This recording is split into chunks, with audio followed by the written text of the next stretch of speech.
పురాలుకల్ ప్రముఖ social media app అయిన WhatsApp పై supreme court fire అయింది. ప్రైవసీ పాలసీ వ్యవహారంలో సోషల్ మీడియా దిగ్గజాలు మెటా వాట్సాప్ పై తీవ్ర ఆగ్రహం వ్యక్తం చేసింది. యూజర్లు డేటా షేరింగ్ ఎట్టి పరిస్థితుల్లోనూ అనుమతి ఇవ్వబోమని స్పష్టం చేసింది.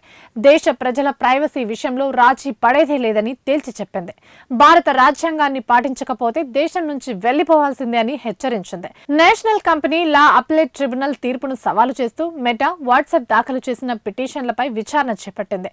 వాట్సాప్ తీసుకొచ్చిన ప్రైవసీ పాలసీ యూజర్ల డేటా చోరీకి మార్గం వేస్తోందని, ఆ డేటాను కమర్షియల్ అవసరాల కోసం వినియోగిస్తున్నారని తెలిపారు.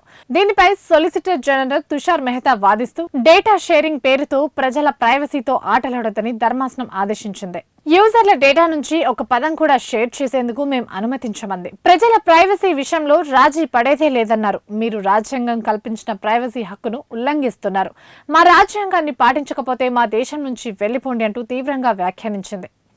ఇవే ఇప్పటివరకు అప్డేట్స్. మరిన్ని అప్డేట్స్ కోసం చూస్తూనే ఉండండి పురాలుకల్.